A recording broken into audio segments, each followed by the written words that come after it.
안녕하십니까. 성기영의 경제쇼 아나운서 성기영입니다. 금융시장의 변동성이 점점 커지고 있습니다. 지난밤 뉴욕 증시의 3대 주가지수가 미국 연방준비제도의 그 잭슨홀 미팅을 앞두고 혼조로 마감한 가운데 AI 거품론까지 다시 나오면서 국내 증시도 오늘 하락세를 면치 못했는데요. 잠시 후에 이번 주 예정된 잭슨홀 미팅과 또 제롬 파월 미 연방준비제도 의장 연설 등이 앞으로 금융시장에 미칠 영향에 대해서 또 전망해 보고요. 또 개인 투자자를 위한 투자 전략은 무엇일지도 자세히 짚어보겠습니다. 최근 금리 하락에 대한 기대감이 엇갈리는 가운데 코로나19 이후 풀어놓은 엄청난 통화량과 관세로 인한 인플레이션을 걱정하는 목소리가 나오고 있는데요. 인플레이션이 국가 경제는 물론 개인 삶에 어떤 위험을 초래하는지 인플레이션의 역사, 또 인플레이션의 영향, 그리고 대응법을 다룬 책 소개해드리겠습니다. 이 시간 유튜브로도 함께합니다.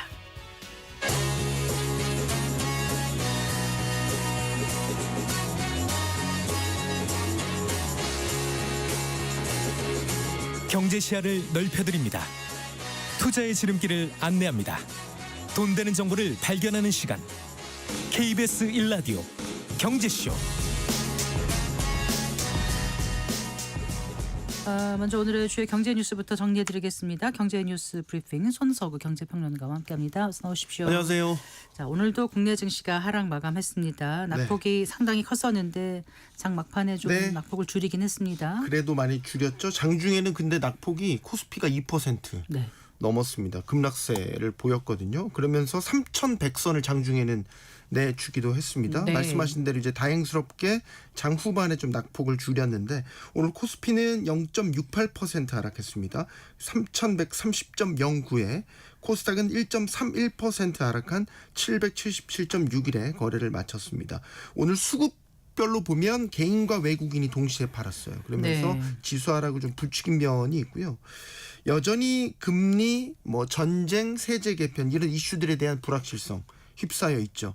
여기에다가 간밤에 미국 뉴욕 증시에서 AI 거품론이 확산이 됐어요. 그러게요. 이 영향으로 기술주들이 대거 하락을 하니까 여기에 대한 경계감까지 더해지면서 오늘 좀 낙폭이 장중에 커졌던 것으로 보입니다. 여기에 이제 하나 더 하자면 원전 리스크까지 부상을 하면서 투심이 전반적으로 꽁꽁 얼어붙은 모습이었습니다. 이 AI와 관련된 거품론이 이번에 처음 나온 건 아니지만 이번에 촉발시킨 사람이 AI 붐의 시작점이라고 볼 수 있는 오픈 AI의 샘 올트먼 그러니까요. 최고 경영자였어요. 그러니까 너무 AI에 과도하게 심취해 있다. AI 기업들의 이 기업 가치가 통제 불가능하다. 이런 식의 표현을 하면서 AI 거품론이 일어났고요. 오늘 시총 상위주들은 전반적으로 엇갈렸는데 오늘 미국 기술주들이 약세였다 보니까 국내에서도 오늘 AI 관련주들이 좀 전반적인 약세였습니다. 네이버, 카카오, NC소프트 같은 그런 AI 관련주들이었고요. 반도체 2강이죠. 삼성전자와 SK하이닉스는 엇갈렸습니다. 엔비디아가 간밤에 좀 떨어져서 파트너인 SK하이닉스는 오늘도 2%대 약세 보였고요. 반면에 삼성전자는 반등에 성공을 했습니다. 원전 관련주들은 어제 이어 오늘도 급락하는 모습 보였습니다. 지금 국내 증시가 연일 조정을 받으니까요. 증권가에서 코스피 지수가 3,000포인트 위험하다. 3,000포인트 수준까지 밀려날 수 있다는 관측이 증권가에서 제기되고 있습니다. 일단 잭슨홀 미팅도 있고 한미 정상회담도 있고 또 대주주 양도세 기준 발표 이런 것들이 얽혀 있는 이번 주 다음 주 딱 증시 방향방의 변곡점이 될 것으로 보입니다. 그 한국 수력 원자력의 이제 미국 원전 기업이죠. 웨스팅하우스와 체결한 지적재산권 합의문에 대한 파장이 지금 일파만파로 커지고 있습니다. 이게 이제 우리나라가 그 추가로 나온 게 진출하지 못하는, 그러니까 우리나라의 원전을 수출하지 못하는 나라들도 합의문에 들어가 있다는 게 이번에 이제 확인이 된 거예요. 그래서 이제 그 지난 1월에 체결한 한전, 한수원, 웨스팅하우스 3자가 체결한 글로벌 합의문이고 원전 수주 활동이 가능한 지역, 불가능한 국가 이 명단이 이제 첨부된 거죠. 그래서 원전 수주 활동을 할 수 없는 나라로는 일단 북미에는 이제 미국, 캐나다, 멕시코가 있고 그다음에 유럽에는 체코를 제외합니다. 체코는 이미 수주했으니까. 체코를 제외한 유럽연합. 그리고 영국, 일본, 우크라이나. 여기에는 이제 웨스팅하우스만 진출할 수 있다. 받고 적시된 것으로 전해졌고요. 네. 이제 그러면 이제 한국전력 한수원이 수주 활성을 할 수 있는 나라는 동남아시아, 중앙아시아, 남아프리카, 뭐 남미, 중동 이런 지역들입니다. 그러니까 동남아시아, 중동, 아프리카 이런 지역들로 수출 지역이 제한된 셈인 거죠. 그래서 원래 우리가 체코 그 수출하고 나서 다음 그 수주가 기대되는 지역이 폴란드였어요. 네. 근데 어제 국회에서 이 산업통상자원 중소벤처기업위원회 그 현안 질의가 있었는데 네. 여기 이제 황주호 한수원 사장. 사장이 출석을 했는데 예, 예. 폴란드 원전 사업에서 철수했다라는 걸 어제 공식 확인을 했습니다. 네. 이게 이제 문제가 될 수 있는 게 물론 그 한수원 입장은 이렇습니다. 그러니까 폴란드 정부의 사업 계획 변경 때문에 폴란드에서 철수한 건데 이제 의구심은 이거죠. 이번에 합의문에 들어간 그 진출할 수 있는 지역, 진출하지 못하는 지역 이것 때문에 폴란드에서 철수한 거 아니냐 이런 네. 의구심이 지금 커지고 있는 거죠. 네.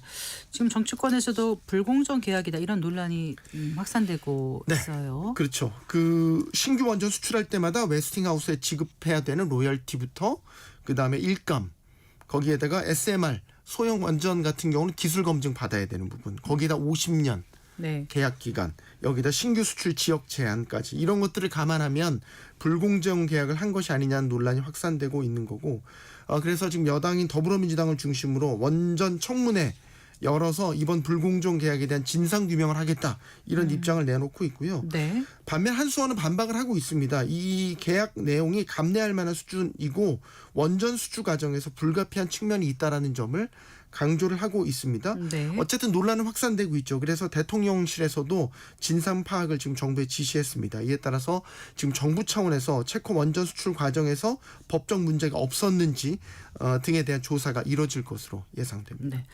자, 그 위기에 빠진 석유화학 산업에 대해서 정부가 이 구조 개편 방안을 내놨다고요? 네, 그렇습니다. 국내 석유화학이 글로벌 공급 과잉 이슈 또 중국의 저가 공세 등으로 인해서 네. 업계 전체가 심각한 위기를 맞이하고 있다. 이건 사실 어제 오늘의 일은 아닙니다. 결국 정부가 지금 칼을 빼든 모양새인데요. 정부가 일단 직접 나서는 건 아니고요. 업계 자율적인 구조 조정을 먼저 유도를 하고 네. 구조 조정에 적극 나서는 기업들에 대해서는 지원을 해주는 일종의 채찍과 당근을 동시에 꺼내 들었습니다. 오늘 이 산업통상자원부가 석유화학 업계와 사업 재편에 관한 자율협약식을 체결을 했고요. 네. 같은 날 이제 구윤철 경제부총리가 주관하는 산업 경쟁력 강화 관계장관 회의가 열렸는데 여기에서 정부의 석유화학 구조 개편 원칙, 지원 원칙 등을 확정을 했습니다. 일단 정부는 매우 강경한 입장입니다. 구윤철 부총리의 말을 빌리자면 이게 버티면 된다는 안이한 식으로 위기를 절대 극복할 수 없다. 결국 사직생의 각오를 임해야 한다면서 네. 업계 전체에 과감한 사업 재편을 주문하는 모습이었습니다.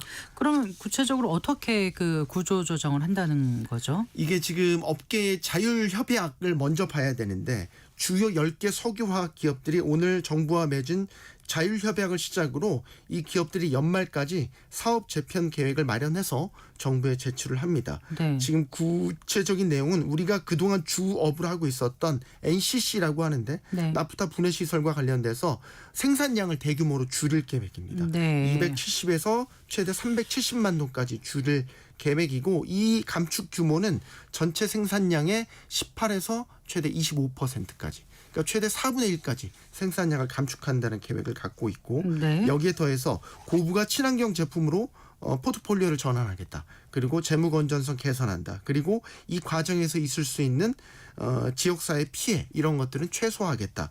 이런 부분 등을 골자로 하고 있습니다.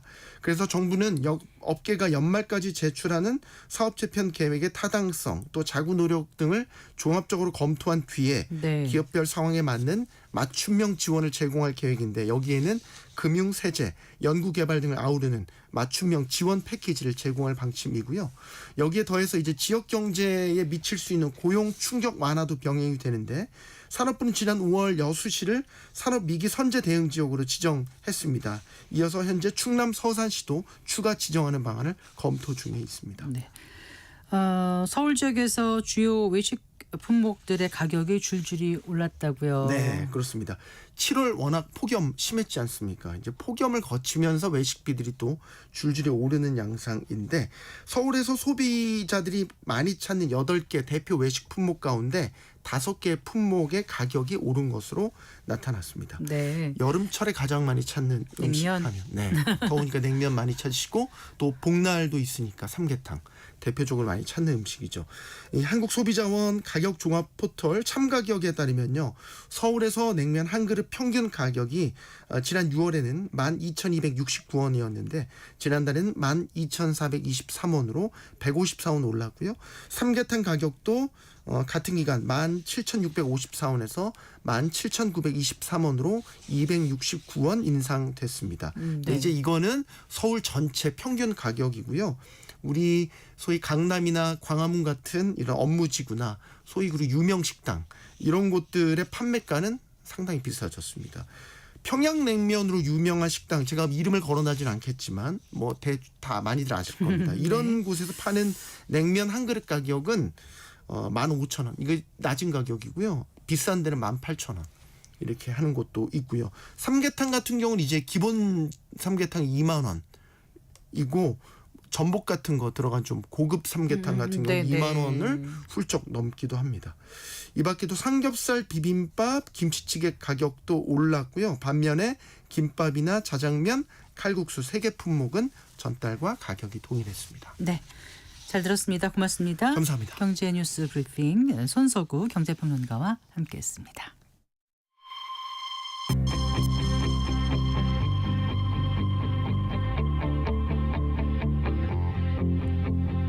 경제 전문가의 원포인트 레슨. 꼭 알아야 할 정보와 이슈를 알기 쉽게 풀어드립니다. 대한민국 경제 고수와 함께 투자의 맥을 짚는 KBS 일라디오 경제쇼. 진행의 성기영 아나운서입니다. 4시 17분입니다. 간밤에 뉴욕 증시 3대 주가 지수가 혼조세를 보였습니다. 특히 이제 AI 거품론이 다시 등장하면서 나스닥 지수가 1% 이상 하락했는데요. 또 여기에다가 이제 그 이번 주 잭슨홀 미팅을 앞두고 금리 정책에 대한 불확실성까지 확산되고 있습니다. 잭슨홀 미팅 후에 증시 조정 에 대한 얘기가 나오고 있는 가운데 자 투자자들 이번 잭슨홀 미팅에서 어떤 부분을 좀 주목해서 봐야 할지 이 시간 자세히 짚어보겠습니다. 한성대학교 경제학과 겸임교수이신 김두원 하나증권 주식 애널리스트 스튜디오에 모셨습니다. 반갑습니다. 네, 안녕하세요. 김두원입니다. 네. 제가 방금 전에 알기 쉽게 네. 경제를 설명한다라는 저희 로고 나갈 때 알기 쉽게 설명해 주세요라고 말씀드렸더니 네 하시면서 엄중한 날입니다라고 하셨어요. 맞습니다. 네, 왜 그러신 거죠? 우려 섞인 부분이 현실화되고 있기 때문에. 네. 그러니까 이제 하반기 되면서 글로벌 증시가 조정세가 가까워질 것 같다. 왜냐하면 그동안 많이 올랐기 때문에. 네. 오늘 첫 번째 이제 거품론도 말씀 주셨잖아요. 특히 전일 미국 증시에서 우리가 미국의 주가 지수를 이끌어갔던 네. 종목들을 우리가 주도주라 그러는데 엔비디아, 팔란티어 간단히 얘기해서 그러니까 AI 테크 네. 관련된 소프트웨어 기업들 네. 이 기업들이 어저께 간밤에 주가의 하락폭이 컸습니다. 엔비디아는 3% 넘게 네. 팔란티어 같은 경우는 거의 9%에서 10% 가까이. 그러니까요. 자 그러다 보니까 이거 거품 아닌가? 왜냐하면 많이 올랐으니까 이만한 변동은 뭐 자연스러운 현상일 수 있는데 과정 자체가 실적 발표 직후에 미래를 내다봐야 되는데 네. 조정을 받기 시작하니까 우리가 모르는 악재가 있는 거 아닌가에 대한 우려 섞인 부분도 있고 또 모두에 말씀드렸던 것처럼 이번 주는 한국 시각으로는 목요일, 금요일, 토요일인데 네. 그러니까 금요일 한국 시각으로 밤 11시에 네. 파월 의장, 그 미국의 중앙은행장이 파월 의장의 연설이 있는 잭슨홀 미팅. 미국 시간으로는 오전 10시인데 맞습니다. 우리는 밤 11시죠. 맞습니다. 네. 그러니까 이번 주 금요일 날 또 빅 이벤트가 있다 보니까 예. 전반적으로 오늘 우리 주가 지수도 하락폭이 컸고요. 엄중한 상황이라는 말씀 좀 드리고 싶고 네. 모두에 말씀드렸던 것처럼 거품론이 늘상 나오는 것은 뭔가 비싸졌기 때문이에요. 그렇죠. 네. 네. 우리가 주가가 비싸냐 안 비싸냐를 논할 때 네. 워렌 버핏은 버핏 지수라는 거. 네. 그러니까 GDP에서 시가총액이 얼마나 비중을 차지하는가. 더 나아가서 PER이라 그래서 주가당 한 주당 얼마나 순이익을 벌어들이는가 네. 등등을 보면 미국의 주가 지수가 S&P 500을 보통 대표 주가 지수라고 하니까 현재 24배 정도 돼요. 그러니까 역대 가장 높았을 때가 네. 평균적으로 10년 평균이 한 20배니까 네. 지난 그보다 높은 거죠. 네. 그러니까 10년 평균보다 높았다. 근데 10년 전에는 AI가 없었죠. 따라서 세상이 바뀌었다라고 보는 분도 있지만 과거 평균적으로 보면 주식 뭐 하루 이틀 보냐 한 10년 20년 보면 비싼 거다라는 네. 말씀 드리는 거고 팔란티어 있잖아요. 네, 네. 깜짝 놀랄 거예요. 팔란티어가 밸류에이션 PER이 얼마냐면 214배입니다. 아, 그렇게 하나 됐습니까? 네네. 아, 네. 200배가 넘어요.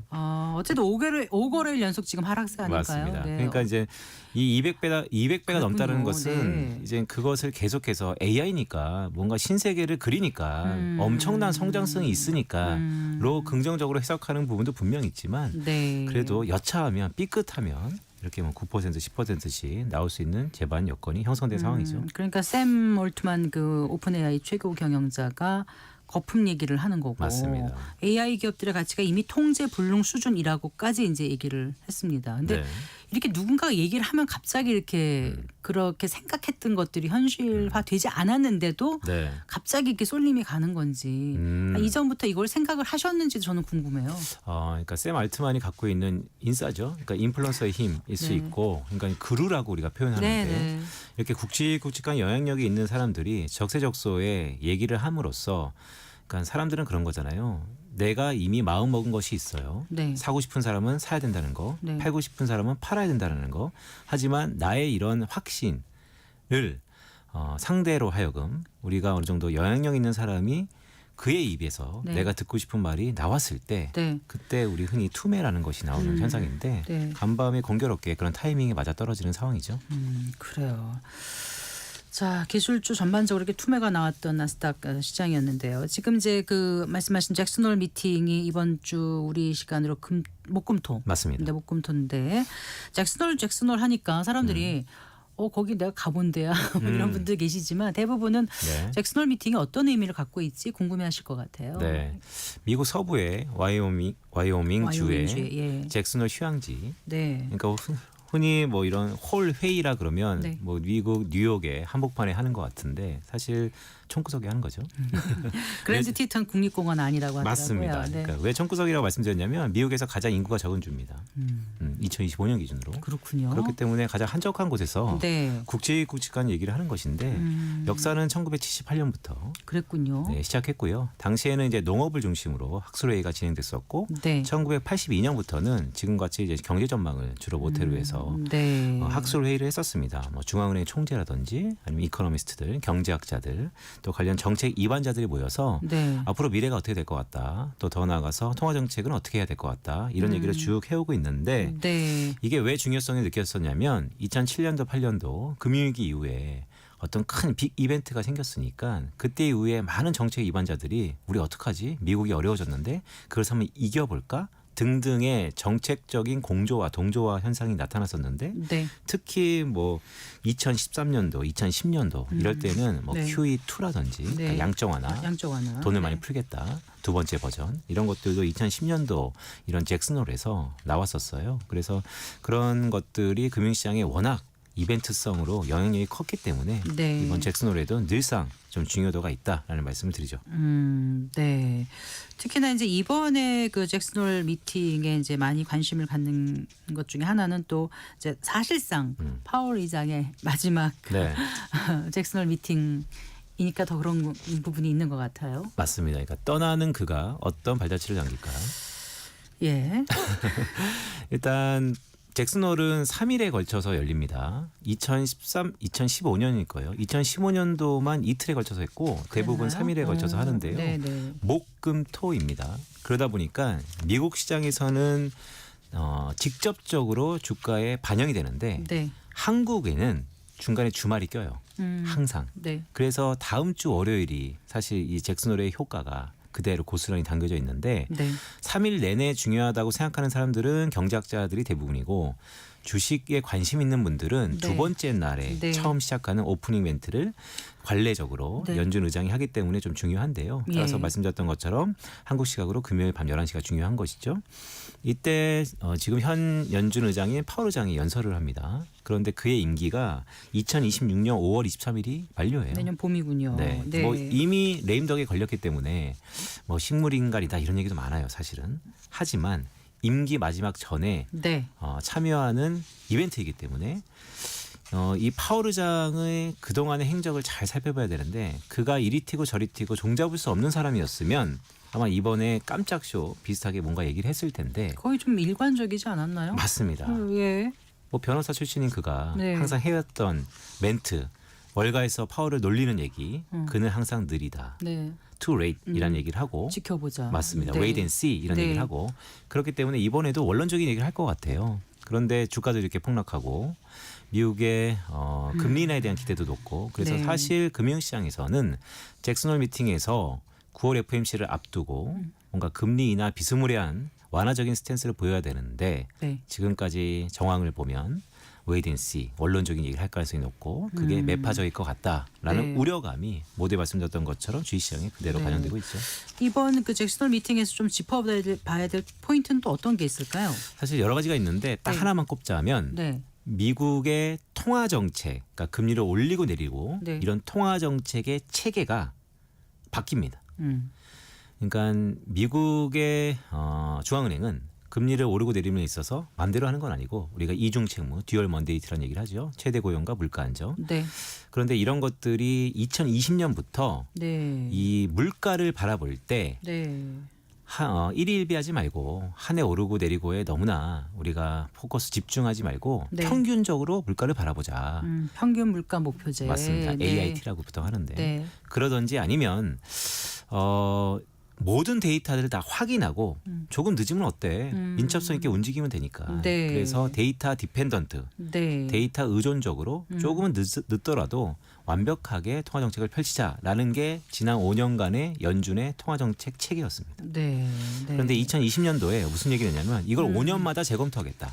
그래서 2025년 올해 이 통화 정책 체계 재검토를 발표하는 그런 잭슨홀입니다. 어쨌든 데이터에 기반해서 한다는 거에 대해서 베센트 재무장관 같은 경우는 데이터 중심으로 접근하는 것은 실수다. 또 벌써부터 이렇게 얘기를 하고 있더라고요. 맞습니다. 예, 그러면은 이제 통화 정책 체계 재검토가 어떻게 윤곽을 드러낼지가 네, 아주 중요하겠네요. 맞습니다. 네. 간단히 말씀드리면 이전으로 회귀할 것 같습니다. 이전이면 언제 이전이요? 통화정책 AIT, 그러니까 평균 네. 목표 인플레이션을 2020년도에 채택했는데 근데 그게 아닌 네, 그 이전으로. 그 이전으로. 그러니까 그거를 이제 간단히 말씀드리면 왜 평균 목표 인플레이션을 채택했냐면 네. 팬데믹 바로 직전까지의 미국 상황을 복귀해 보면 일본화되지 않는가? 그러니까 저금리. 네. 한 10년 동안 거의 저금리가 가까웠기 때문에 물가 목표를 2%로 설정하면 뭐하냐. 도무지 2%가 되질 않는데. 네, 네. 그런 목소리가 많았었어요. 그래서 2%가 안 되니까 네. 굳이 한 1.5% 올랐다고 바로 긴축하지 말고 좀 지켜보자. 워낙 저금리였으니까. 네. 그래서 평균 목표 인플레이션 체제로 바뀌었거든요. 네. 근데 지금은 누가 보더라도 저금리 시대가 아니고 고금리 시대잖아요. 또한 인플레이션 시대고. 네. 그러니까 이제 저금리를 탈피하는데 평균 목표 인플레이션은 적합했으나 네. 지금 상황에서는 과거를 회귀하자. 그럼 과거는 어땠느냐라고 보면 연간 목표 2%. 네. 그것을 평균적으로 보지 말고 매년 네. 보자. 매년. 네. 네. 그리고 우리가 연준이 사실은 지금 욕을 많이 먹고 있지만 그 수많은 경제학자들이 하루 종일 뭘 하고 있냐면 미국 경제 어쩔까 전망하고 있습니다.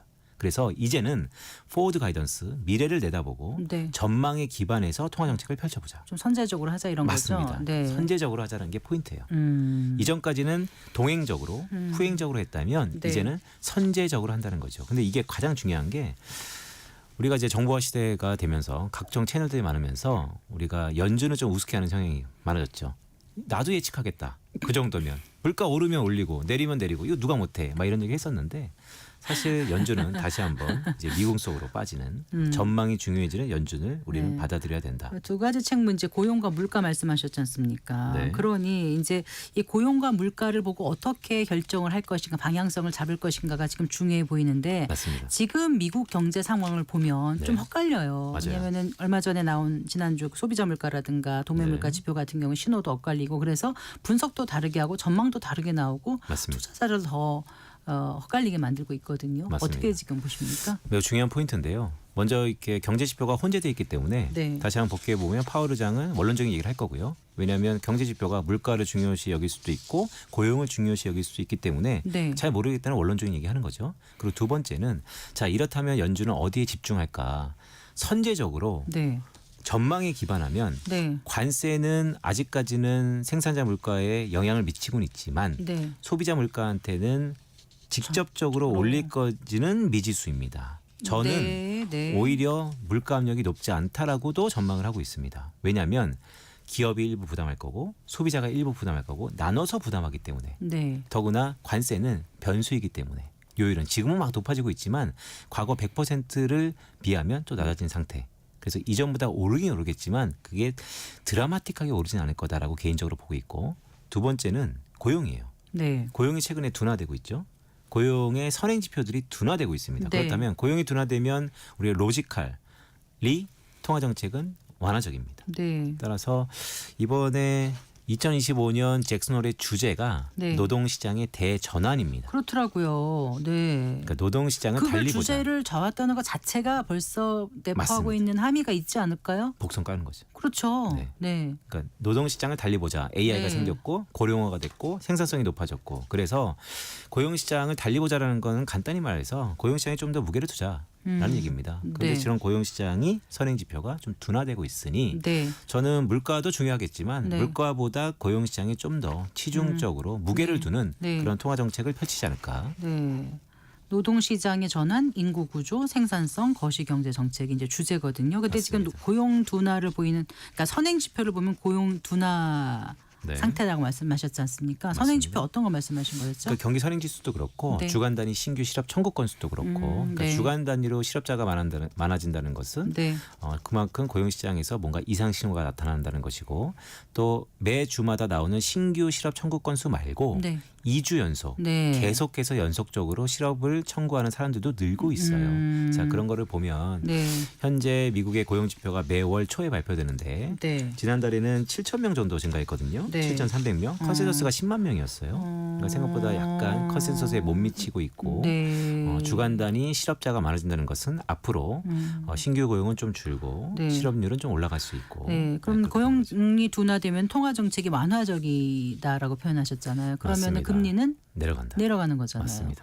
자, 그러면 이번에 그대로 지금 얘기대로 한다면은 네. 내려갈 쪽으로 잡아올 거라고 생각을 하고 네. 큰 틀의 5년 어떤 거시 정책의 어떤 네. 방향성은 그렇게 잡아갈 거라고 네. 판단하시는 건가요? 네, 일단 네. 되게 중요한 질문인데 일단 통화 정책 체계가 바뀌어서 예. 고용 시장에 중점을 둔다면 예. 비둘기적으로 금리는 인하할 가능성이 높아졌습니다. 네. 그거는 앞으로 연준이 5년 동안 아니면 조금 시계를 당기더라도 1, 2년 동안 금리 인하 쪽에 방점이 찍힐 것 같습니다. 네. 그런데 이번 주에 있을 잭슨홀에서는 원론적인 얘기는 매파일 겁니다. 그래서 우리 시장이 조정받고 있고요. 네. 지금부터 되게 중요하지만 되게 시계를 잘 봐야 되는데 이번 주 금요일까지 잭슨홀에서 바짝 쫄아 있어요 시장이. 왜냐하면 이거 긴축할 것 같은데 왠지 금리를 내리지 네. 않을 것 같은데 네. 저는 오히려 최상의 시나리오가 그려지는 게 아닌가. 그게 무슨 말씀이시죠? 본 게임은 9월 FOMC입니다. 네, 네. 잭슨홀은 중요하지만 사실 네. 9월 FOMC의 전야제 성격이 강해요. 네. 그래서 잭슨홀 이번 주에 잭슨홀이 끝나면 시장의 이목은 다음 달에 있을 9월 FOMC로 완전히 쏠릴 겁니다. 네. 그런데 잭슨홀 이제부터 가정이죠. 잭슨홀 때 외신들도 많은 얘기를 하지만 매파적인 잭슨홀이 끝났다. 그런 사람들이 이제 금리 안 내리나 봐. 뭔가 긴축적인가 봐. 라는 매파적인 형성이 됐을 때 네. 막상 9월 FOMC가 되면 네. 금리를 인하한다라고 네. 한다면 그게 컨센서스가 매파 긴축에서 비둘기 인하로 어. 바뀌는 거거든요. 네. 제가 조사를 다 해봤어요. 2000년 이후에 수많은 FOMC가 있었는데 네. 1년에 8번. 그게 컨센서스가 어떻게 바뀌어야지 주가가 가장 좋았을까? 예측하지 못하는 쪽으로. 맞습니다. 네. 매파였다가 비둘기로 바뀌었을 때 FOMC가 네. 주가가 가장 좋습니다. 그래요. 예. 자, 지금 9월 FOMC에서는 그러면 기준금리를 네. 인하하는 쪽으로 보시는 것 같아요. 네. 근데 B컷까지는 아니고 네. 그냥 보통 수준으로 네, 보통이라 그러면 이제 25 BP. 베이스 포인트. 네. 네. 그 정도 예측하신다는 거죠. 네. 그러면 지금 그 매파였다가 비둘기 쪽으로 갔을 때가 네. 가장 증시가 좋았다고 맞습니다. 표현하셨습니까? 그럼 네. 올 9월에는 증시 조정이 아니라 네. 좋아질 수도 있다라고 기대해도 될까요? 맞습니다. 그러니까 9월 중순에 FOMC가 있는데 네. 제 예상대로 9월달에 금리를 인하한다면 9월 이후에는 다시 한번 증시가 상승 탄력을 보일 것 같고 그래서 제가 최상의 시나리오라고 말씀드린 건 네. 잭슨홀 즉 이번 주 후반부터 네. 한 달여간 9월 중순까지가 가장 집중적으로 괜찮은 종목을 선별해서 한번 담아봐도 될 시기. 거기까지는 됐거든요. 네. 근데 이제 괜찮은 종목을 어떻게 담는지가 네, 네. 이게 문제인데 네. 뭐 신도 아니고 찝어주실 수도 없고 설사 생각하시더라도 이 방송 통해서 말씀하실 수는 없지만 네. 어떤 방향으로 가야 네. 좋을지 이런 조금 팁을 더, 드릴게요. 네. 네, 간단히 좀 팁을 드릴게요. 예. 데이터를 또 확인해 봤어요. 네. 왜냐하면 과거 미국의 S&P 500의 수많은 업종 중에서 과거 회의 중에서 이렇게 매파였다가 비둘기로 바뀌었을 때 잘 네. 나가는 종목과 업종이 뭐가 있을까라고 봤더니 그 해 주도주. 주도주. 그러니까 예. 미국은 확실히 매파에서 비둘기로 바뀌면 올랐던 주도주가 계속 오릅니다. 그러니까 미국은 현재 주도주가 빅테크 비슷한 등등이잖아요. 그러니까 그런 것이 지금 조정을 좀 받지만 네. FOMC 이후에는 계속해서 좋아질 것 같아요. 근데 문제는 이제 한국이죠. 한국은 데이터상을 딱 봤더니 네. 중구난방. 네. 아 그런 때가 있었을 때 우리는 중구난방이었다. 맞습니다. 아. 주도주가 계속 오를 때도 있고 떨어질 때도 있고. 그런데 그래서 한국 주식이 더 어렵다는 얘기들을 많이 하는 거예요. 맞습니다. 네. 그런데 거기서 최근 3, 4년 동안의 특징을 보면 주도주는 약간 상승 탄력이 줄어들고요. 예. 그러니까 우리가 지금은 조방원 이런 얘기 많이 했잖아요. 살짝 힘이 빠질 것 같고 소외되었던 업종 중에서 네. 시세를 내더라. 어. 그러면 지금 소외된 업종이 뭘까를 이렇게 돌이켜 보면 네. 컨텐츠도 있고요. 네. 업종별로 보면 자동차도 있고요. 뭐 등등이 있다. 그래요. 어쨌거나 지금 이제 니케이라든가 뉴욕 증시 보면은 우리 증시 너무 좀 박스픽 이어가고 있고 사실 한 이틀 3일 보면 굉장히 충격받은 분들도 꽤 계시거든요. 네. 어떻게 좀 앞으로 가져가야 될지. 그러니까 최근에 포모가 네. 꽤 체감적으로 바뀐 이유는 네. 뭐 미국하고의 디커플링이야 어제 오늘이 아니니까 그렇다 치더라도 옆 나라인 일본이 날아가는데 우리 진짜 뭐 하는 거지 이렇게 되는 거예요. 일본 우리가 트럼프가 관세를 협약할 때만 하더라도 네. 우리 정부가 더 잘했다. 선방했다. 협약 잘 맺었다는데 왜 이러지 주가? 근데 그 중간에 말씀하셨던 것처럼 이제 대주주 양도세 완화 기준 등등이 네. 또 이슈가 있는 거죠. 그래서 네. 아마 빠르게 뭐든지 주식시장에서 가장 싫은 건 불확실성. 네. 그래서 뭐 50억을 하던 10억을 네. 하던 뭔가 빨리 정해야지만 이런 불확실성이 거치지 않을까라고 생각하고 있습니다. 알겠습니다. 말씀 잘 들었습니다. 고맙습니다. 고맙습니다. 네, 김두원 하나증권 주식 애널리스트와 얘기 나눠봤습니다.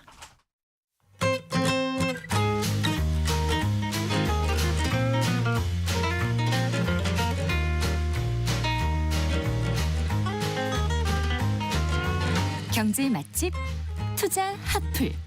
지금은 돈 벌기 딱 좋은 시간. KBS 1라디오 경제쇼.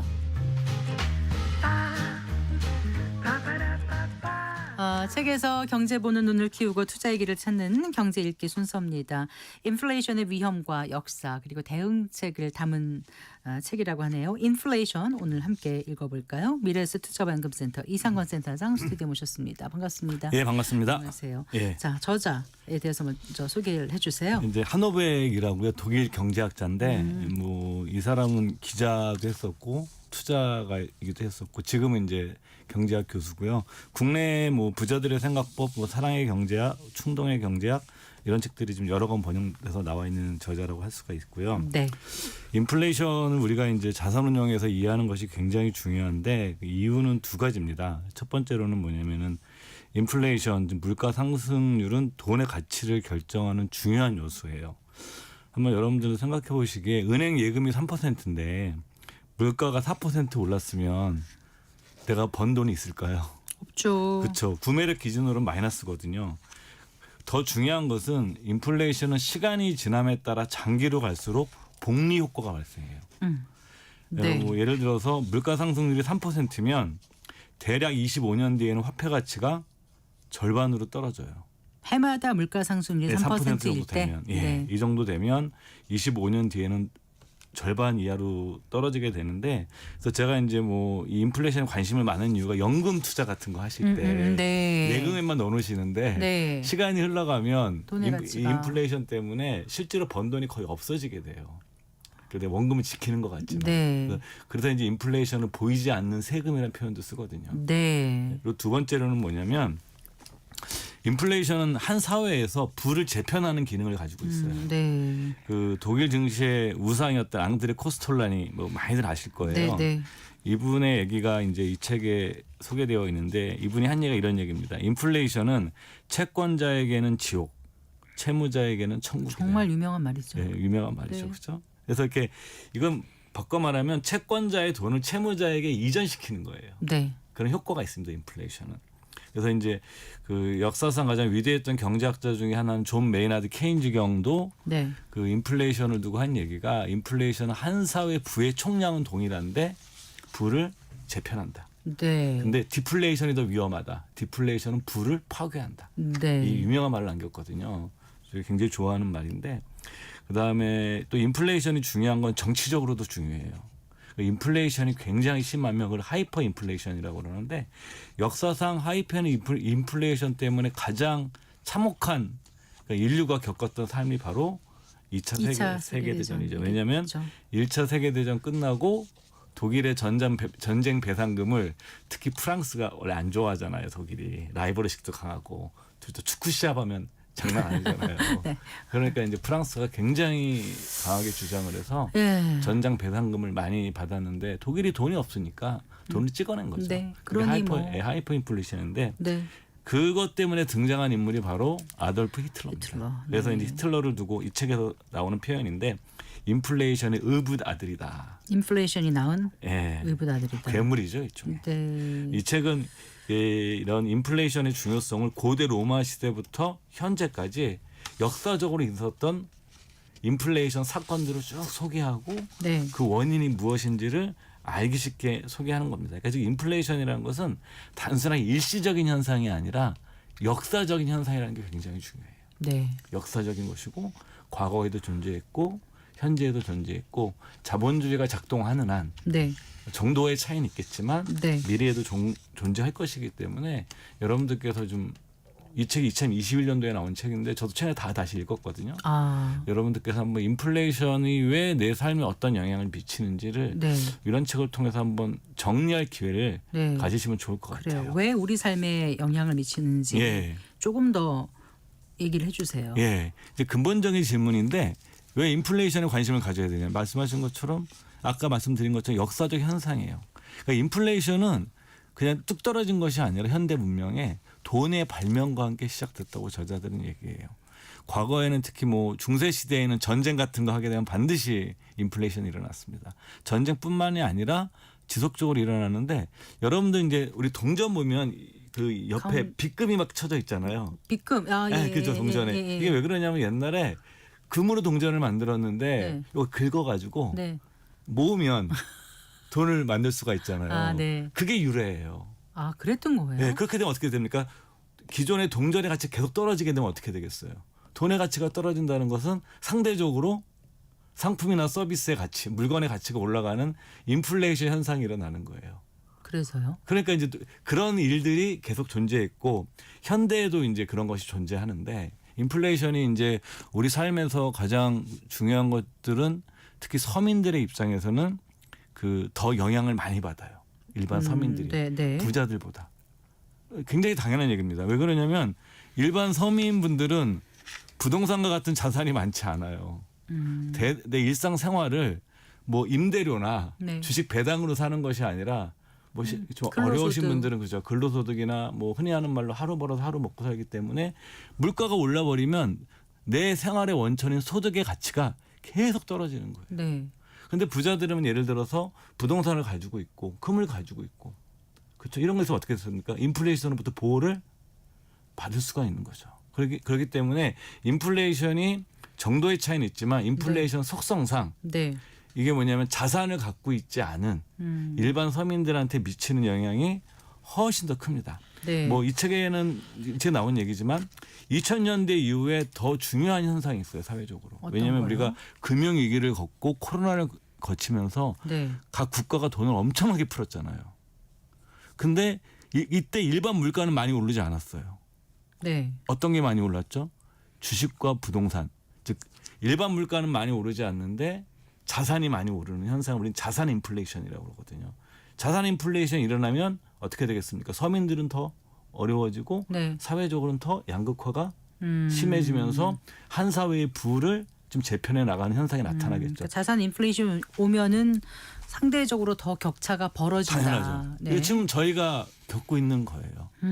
그래서 제가 전에 한번 그 호주의 사회학자와 경제학자들이 쓴 책을 한번 소개해드린 적이 있는데 그 책이 바로 자산 계급 사회입니다. 네. 그러니까 한 사람의 능력을 그 한 사람의 어떤 사회적 지위를 결정하는데 과거에는 뭐 예를 들면 지적 능력이라든가 이 사람이 갖고 있는 계획이라든가 이런 것이었지만 현대 자산 계급 사회가 되면 그 사람이 보유하고 있는 자산의 크기가 네. 그 사람에 미치는 영향이 더 커지고 이것이 만약에 부의 세습과 맞물리게 되면 네. 부모의 자산이 얼마를 물려받느냐에 따라서 그 자식이 자신의 능력보다는 네. 부모의 재산이 이전받은 부로. 더 그렇죠. 네. 이게 이제 자산 계급 사회 핵심 메시지거든요. 네. 그래서 그 이 책에서 한 이 말이 참 재밌습니다. 인플레이션으로 인해 생긴 짐, 우리가 짐을 매는 짐 있죠. 예, 무게죠. 짐은 적게 가진 자가 더 많이 짊어지게 되어 있다.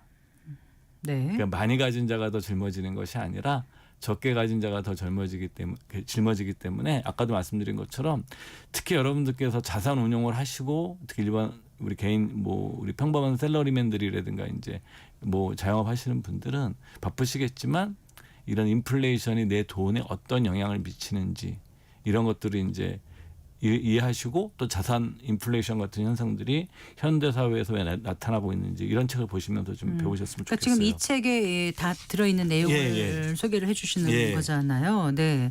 그러면 아까 그 하이퍼 인플레이션 예. 그런 얘기도 해주셨는데 2차 세계대전 이후에 가장 2차 세계대전 그 당시에 그 가장 전이죠. 그 전에 1, 2차 커져서 세계대전 2차 사이에. 세계대전이 발발했죠. 발발한 예. 건데 독일이 이제 다 폴란드를 침공하면서 예. 그런데 그때 말고 이렇게 하이퍼 인플레이션이 있었던 때가 또 최근에 있죠. 최근에. 예, 최근에 뭐 베네수엘라, 짐바브웨의 2조 달러 그 집회 있는 것이 있고, 또 최근에 이제 이런 것이 남미나 아프리카 국가에서 통화 증발이라고 그러죠. 네. 돈이 너무 많이 풀리면서 그 최근에 이제 비판하시는 분들 중에 하나 이게 파퓰리즘적인 정치가 네. 그 돈을 이따 또 말씀드리겠지만 돈을 무작정 퍼는 정치 항상 대가가 따른다라는 거죠. 네. 이 독일에서 가장 유명한 게 이제 독일 경험인데 이 책에도 이제 독일 경험이 나옵니다. 이때 그 독일에 대해서 과도한 전쟁 배상금을 요구했을 때 강력하게 비판했던 인물이 네. 존 메이나드 케인즈 경이에요. 네. 저렇게 조치를 취하면 재앙이 올 거라고 경고를 했습니다. 그때 사람들이 다 그 말 귀담아 듣지 않았죠. 근데 결국 이제 2차 세계대전 발발하고 나서 케인즈 경의 명성이 이제 하늘을 찌르게 되죠. 네. 이 사람이 예측. 근데 어느 정도였었냐면은 1923년도에 독일은 100조 마르크권이 있었어요. 100조. 지폐가 네, 하루에 물가가 제일 많이 오를 때 몇 퍼센트 올랐을 것 같으세요? 하루에. 몇백 퍼센트, 1000%? 3만 퍼센트. 3만 %. 이거는 그냥 이게 뭐냐면 의미가 없는 거죠. 네, 히틀러란 괴물이 네. 왜 이렇게 그 화폐에 대한 신뢰가 깨진 거잖아요. 하이퍼 인플레이션인 네. 것은. 그러니까 이제 그 직장인들도 월급을 받을 때 한 번에 받으면 안 돼요. 부인하고 아침 같이 다르고. 출근해가지고 네. 아침에 한 번 받고 점심에 한 번 받고 퇴근할 때 한 번 받아야 되는 거예요. 그래서 우리가 이제 이 인플레이션이 심했을 때 파괴성이 있기 때문에 예. 그러니까 뭐 적정한 인플레이션은 경제에 필요한 거거든요. 왜냐하면 경제가 성장한다는 징후니까. 네, 네. 그렇지만 어느 일정 이상이 됐을 때는 굉장히 어떤 파괴적인 현상이 나타날 수 있다라는 것이 역사적 경험이죠. 조금 전에 인플레이션은 이제 보이지 않는 세금이라고 말씀을 예. 하셨고 또 파퓰리즘, 예. 정치인들 이런 얘기를 잠깐 하셨어요. 예. 그 얘기 조금 더 보태서 해주신다면은. 이게 뭐냐면 만약에 정부 재정이 안 좋으면 어떤 방법을 써야 되냐면 기본은요. 만약에 여러분들이 만약에 내가 또 우리 가정에서도 내가 부채가 많어. 네. 그럼 어떻게 해야 돼요? 덜 쓰려고 해요. 더 열심히 일하고 절약해야 되거든요. 네. 그렇잖아요. 그러면 돈을 더 벌고 더 아껴 써서 빚을 갚아야 돼요. 네. 국가도 마찬가지예요. 국가도 만약에 어려워지면 재정에서 더 내핍해서 써야 되고 네. 세금을 더 걷어야 돼요. 네. 근데 이런 정책이 인기가 있습니까? 대부분은 일단은 없죠. 싫어하죠. 네. 그리고 또 정치인들은 선거에 당선돼야 되잖아요. 네.